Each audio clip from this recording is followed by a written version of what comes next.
your weaknesses, visionaries' weaknesses usually tend to be the details. And that is a strength of mine. And so I need to be able to, complement you and balance you so that the things you're not good at, I'm good at. Brandon, to introduce Brandon, is the integrator for SMB Team. Feels like it's been like 5 months, but it's only been what? A week? A little over a week.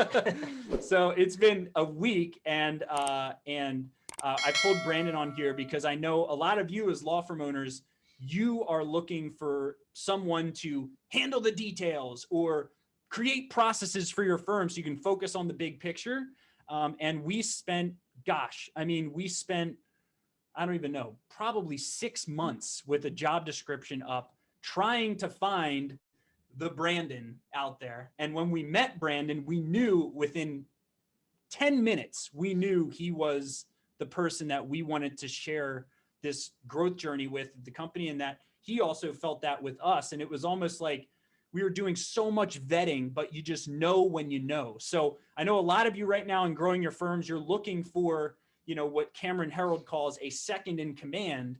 But what we're going to try and do is solve that for you today. So you have a clear set of action steps. So we're going to dive right into Brandon, who has experience. He's actually scaled businesses from where you're likely at right now, around the $1 million mark, past $25 million in annual revenue. So he's been through the whole growth cycle before of going from a couple of million a year to past $20 million in annualized revenue. So Brandon, my first question for you is, what are some of the key processes, decisions? What are some of the key factors when you look at a business doing a couple of million or under $1 million, taking that to a $20 million business? What are the keys? So I think first and foremost, everyone at that point probably has a great product or service, right? Whatever you're selling. And so that part's taken care of. Next, I generally find there are 3 things: people, process, and brand. Yep. And so in my past businesses, I found that we were hitting a ceiling, and a lot of it stemmed from not having the right people in place. We thought maybe they were good for the organization. Maybe they produced a lot of sales, but they weren't a good cultural fit, or they didn't follow our process if we had one. And so, really finding a way to diagnose that, and there are great systems like EOS and different assessments like Culture Index or Colby that can help you identify the right people for the right seats. Second, process. I've also consulted with some companies who are kind of growing over the years, and usually in that, few $1 million mark where they're trying to get to that next level, they're being hindered because they don't have a process in place, and they don't have accountability around those processes. Mm-hmm. And so that's usually where they're hitting the ceiling, and they're kind of just spinning their wheels. And then third would be brand. You can have a great product, but if people don't know who you are, and you're not that, depending on what market you're in, an aspirational brand or someone that really can identify with you, you need to build that brand and then, double down on your marketing efforts to get your name out there. So it's people, process, brand. Is when you come into a business that's doing under $1 million or, around that couple $1 million mark that wants to go to 20, you're going to first see, are people in the right seat? Correct. Or do we have the right people that align with our core values? Then you're going to determine, are the processes in check for scale for that next growth level? And then last but not least, is there a strong brand, and is the visionary allowed to create that brand, or are they pretending to be an integrator? So let's nip this in the bud. Yeah. Okay. Because one of the first things I told Brandon during the process where we were each deciding to work together, and by the way, if the integrator that you hire isn't vetting you out, there's a problem, right? Because Brandon vetted us out just as much as we vetted him out. It was a complete mutual decision. And that's a really important point. But I want to ask you, how do you see visionaries pretend to be a director of operations or an integrator? Because I feel like I've been pretending for 3.5 years that I'm some operations wizard, but really I'm not. Yeah, I think a lot of times, visionaries, they have all these ideas. A lot of times, they always joke that they wake up in the morning and they forgot what happened yesterday and the day before. And so all these ideas are flowing through their head. It creates, some anxiety, some fears, and you don't know what's being taken care of, what's not. And so you're constantly trying to review things, and you start to micromanage perhaps a little bit. And you tend to revisit the same issues over and over and over again. And so if you're seeing that you're suffering from the same problems, 3 months, 6 months down the road, you're talking about the same issues with your team, there's probably something going on. And you probably need an integrator to make sure people are being held accountable to those processes if you have them.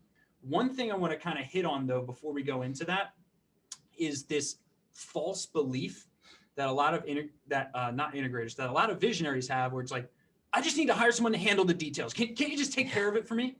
And what did you say when I brought that up, that who should actually be handling the details? That's an EA. I mean, look, an executive assistant, EA. Exactly. I mean, a lot of integrators are very good with details, but the difference and the reason why there are a minute amount of people that can do visionary and integrator is they can see big picture and they can see details. So they're able to take big picture, drill it down to the details, figure out a process of how to execute, and then they oversee that execution with the people who handle details. Yeah. And so if you're just bringing in an EA, they can provide tremendous value for a visionary and keeping you on track individually, because we're going to have time where we're working together, but then we're going to have time where Bill's going to be on his own and I can't be, making sure he's keeping up with his schedule and knows what's going on the next day. And so a great EA can really help an organization as well. But that's different from what I do as an integrator. And an integrator, we're going to help, take those visions that you have, those ideas. I'm going to be able to figure out, okay, how can we actually put that into a process? How can we execute that? What's the strategy behind that? And so it's kind of that execution of the strategy that we're coming up with. Yeah. And so, and then there are going to be people who are best with more detail and process, and those are the ones who actually execute the plan. So one thing that's really interesting, by the way, has anyone here ever taken Colby? How high are you on the last number, the implementer number? I believe I was 1. Yeah. 1 out of 10. Yeah. Interesting, right? People think their director of operations need to be the person to implement every single thing, but you're not that person. No, it is still working more on the business than in the business. I mean, there's definitely elements that are in the business, and a visionary speaks at like that 40,000 foot level. Yep. And the people who are the actual executors are at that 1,000 foot level. Yeah. As they say. An integrator is in between. So there's usually a communication gap from a visionary to the people who execute. So you have your vision, but you don't know how to communicate that to the team to be able to have to drive that execution. And so an integrator is able to see that picture, that strategy, the vision, and drill down to the team who are actually the executors. Don't expect I will jump in the weeds certainly if need be to make, if we need to get something done, but I'm not going to be the best person to do that. Yeah. So very, very, very interesting realization here is the concept. Your second score is very high, your follow through, right? So the second score on Colby for Brandon is very high. I think it's like an 8 or something. I believe so. Yeah. Yeah. It's like decently high.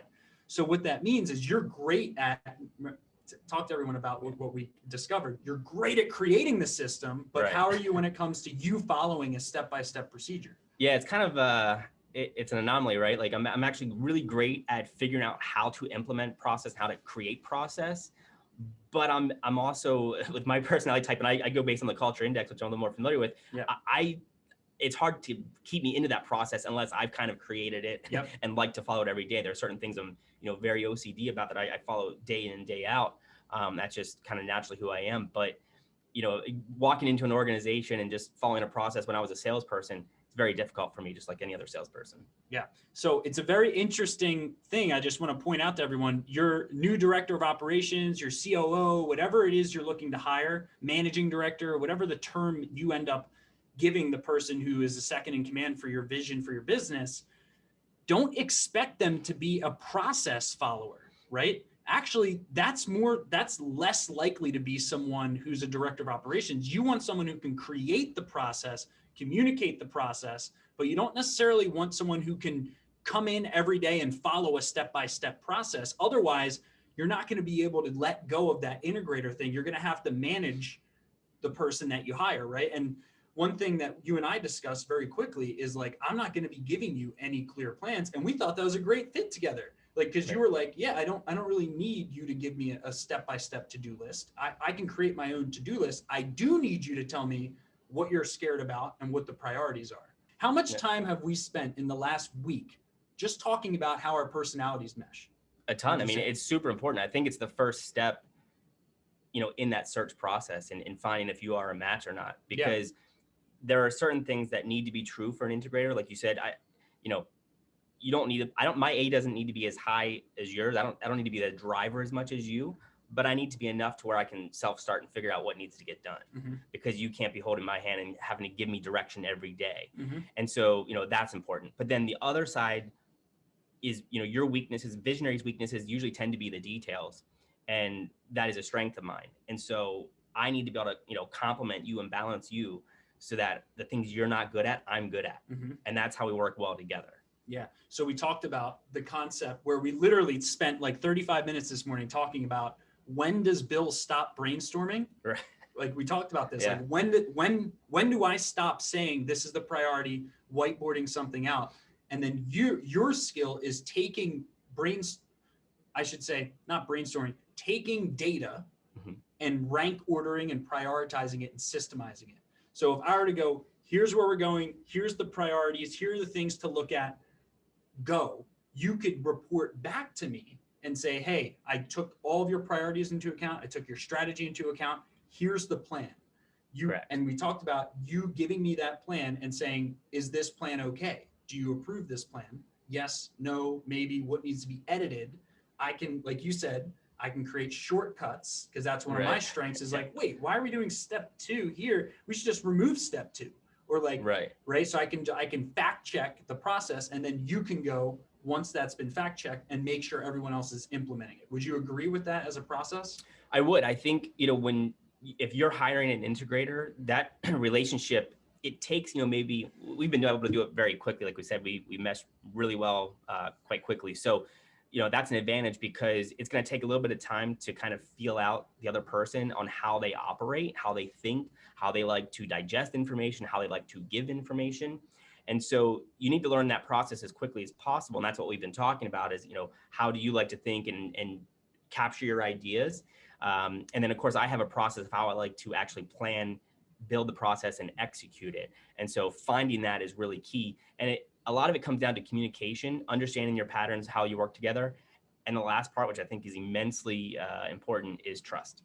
What did I ask you? I said, I can, I want you to be able to give me your ideas and the things that you're concerned about, your fears, but I need your trust that you can walk away and let go and know that I am making sure that those things are getting done and being double checked. Like our KPIs are being looked at, and if there's an issue, I'm diving in and solving it so that you're free to do the things you should be doing. But if you don't have that trust, it doesn't matter if you have an integrator. I've seen visionaries still continue to micromanage. In EOS, I saw someone mentioned about EOS, they call it letting go of the vine, right? And that's immensely important. Yeah. So the trust is my compensation to you, correct? Right. And your compensation to me from a emotional bank account is the plan, right? And the listening to of the priorities. Yes. Right. So it's this exchange where, for example, we've had probably in the last week, we've had maybe 4 strategy meetings where I just like whiteboarded things out, right? And the whole time, the very interesting thing I've found is you are okay with me being a visionary. And we had past experiences where somebody wanted to be the visionary and they were not okay with me also being the visionary. It was like 2 visionaries colliding, right? Right. And what I'm sensing with you is an emotional understanding that it's okay for me to be the visionary. It's okay for me to have rough edges. It's okay as long as I get it all out of my head, right? It's okay for me to be a little kind of all over the place because your job is to hone it all in and integrate it. Right. A great integrator knows what a visionary is like. They know their patterns, they know their tendencies, their strengths and their weaknesses. And so our job is to, kind of help control is a weird word, but control you in a sense to where we as a company are capitalizing on your strengths and I'm making up for your weaknesses. And so when you can do that and you can find that relationship, the company will skyrocket because we're both doing what we're best at and what we're meant to be doing. And so a good integrator understands that relationship. They understand, what they need to do to get the best out of their visionary.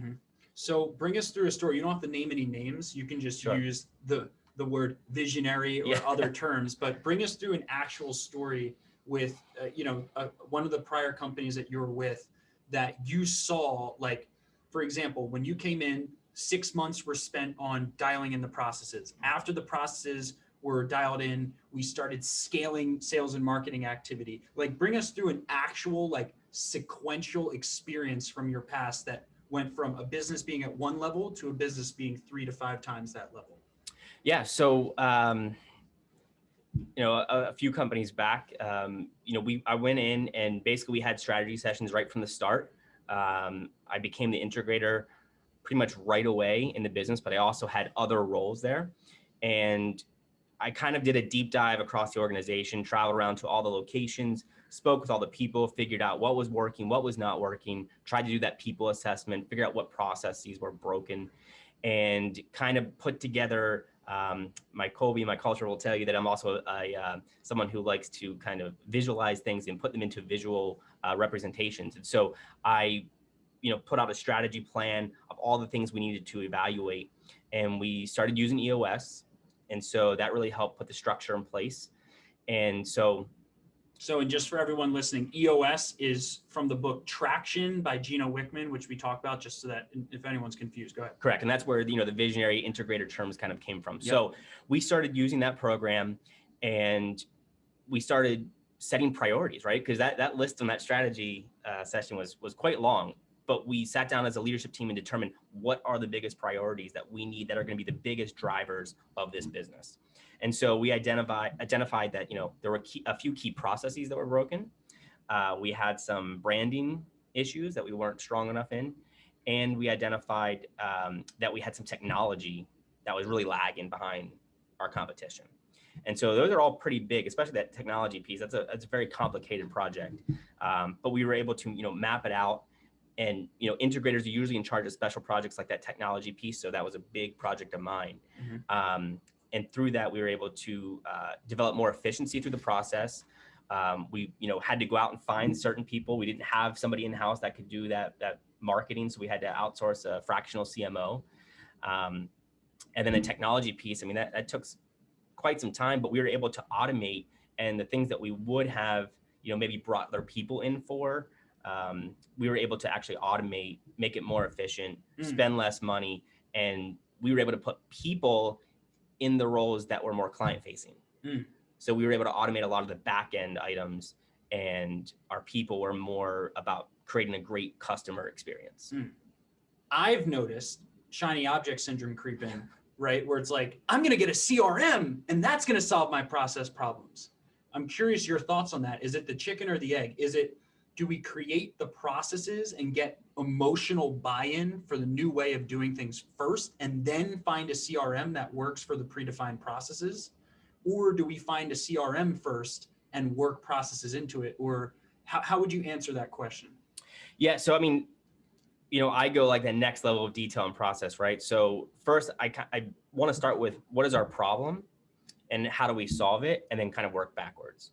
So I guess I'm saying that I would start with that process piece, right? So what are we trying to accomplish? Yep.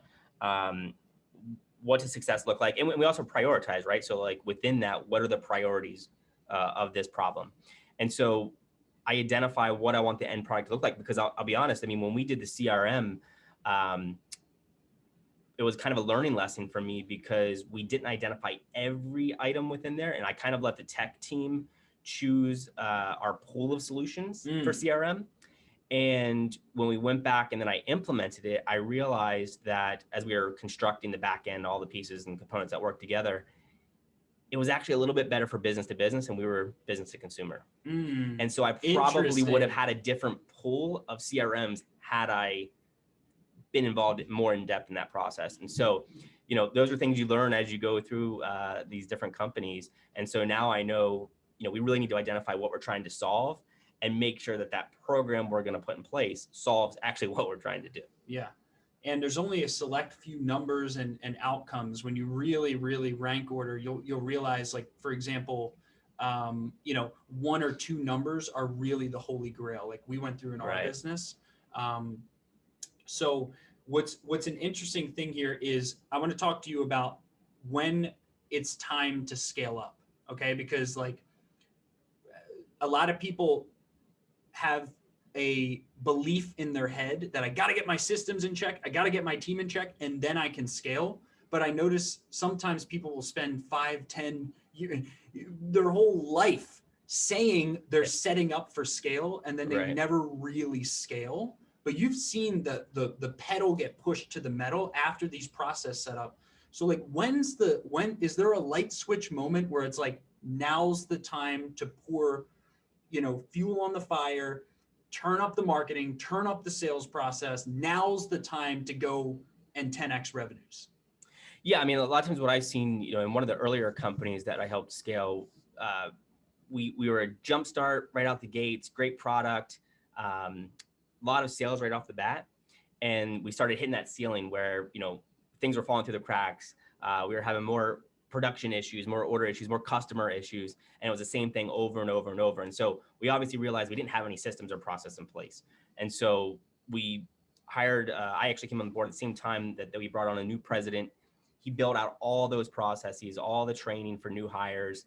And, we couldn't make it perfect. You're always going to be working to improve it. So my pattern kind of has a tendency to want to make things perfect before I go. But I've learned over the years that if you can get 80% of the way there, then you just go. You'll figure out that other 20% and you'll refine it as you are going along. But if you're like 75, 80% of the way there, you're set up enough to have success. So understood that good is not perfect. Well, good enough is better than perfect, as Cameron always tells me. So my question then is like, is there a specific set of criteria? Is there like a checklist, looking back in your experience, where it's like, if these 3 things are checked off, it's time to scale. It's time to go pedal to the metal. Yeah. I mean, if you have those processes down, you have them documented, you've done the evaluation, you have the right people, right seat. And obviously if you have your product already or your service, and it matches who you're trying to target with, you got to identify who your target audience is, who your client really is. We were talking about that a little bit this morning as well, right? Is we can build all these processes, all these programs, new tools, new solutions for customers. But if you don't have your target audience identified, it's all moot. And so if you've had those things done, that's the time I would just drive forward. And sometimes, a lot of times they always kind of make excuses of, well, we need to get a little more profitable before I can afford to bring on an integrator or somebody to help that. I mean, there are ways to do it for less money. And sometimes you have to find that money to make it happen, because you hit that tipping point, right? And you're either hitting the ceiling or you make that extra investment to jump over the tipping point.